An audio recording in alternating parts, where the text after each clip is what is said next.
Looking at the Honorable Minister's statement and looking at the budget, I think that our government does not love this country. They do not have the feeling to nurture our children in this country. Honorable Speaker, $6 billion in salaries alone, not in administrative cost. Honorable Speaker, and we say we are a poor country. Honorable Speaker, the median age in this country is 19 years old. We should consider the life and the livelihood of our children. We should be investing in education. We should be investing in health rather than paying ourselves, feeding ourselves out of the poor people of this country. I will start with this August Assembly, Honorable Speaker.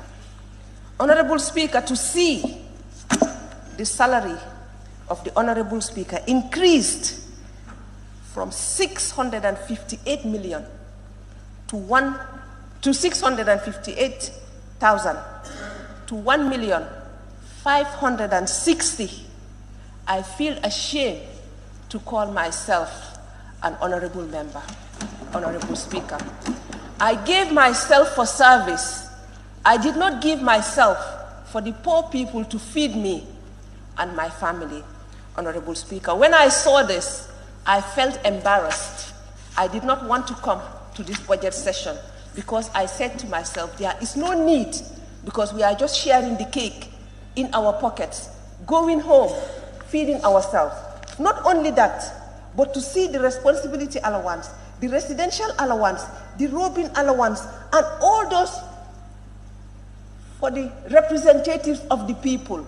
It is embarrassing for me to go back to my poor constituency and tell them that the meager resources of this country, I am paid that much at your expense. I took an oath, Honorable Speaker, to serve and to give back to my society, not to enrich myself.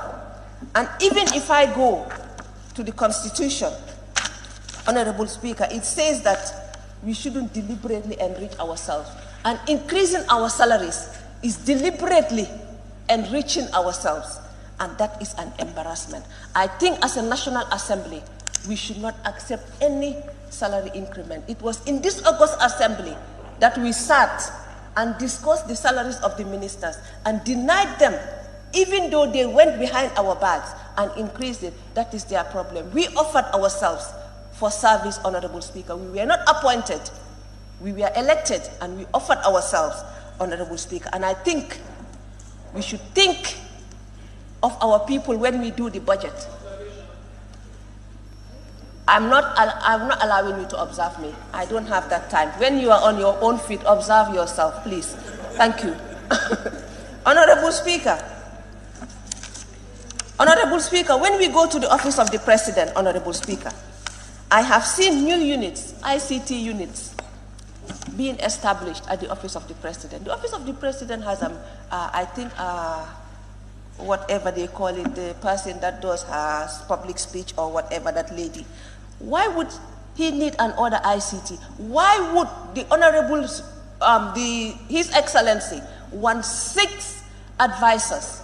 How many ministers does he have in addition to the new ministries? If the President is telling us that the ministers are not good enough, I told this August Assembly here last year when we did the budget, if he is implying that his ministers are not good, let him sack them and apply and appoint advisors.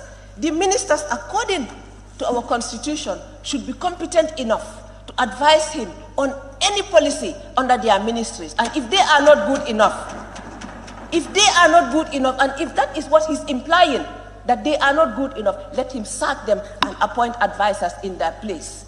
But as a poor country, we cannot be paying ministers and be paying advisors and be paying deputy advisors.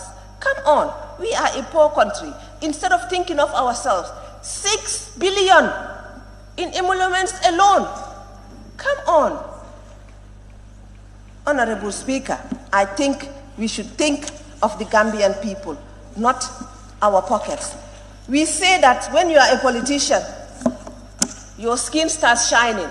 And I'm starting to believe it. Once you are appointed a minister, before 2 months, you marry a second wife. You start buying homes abroad.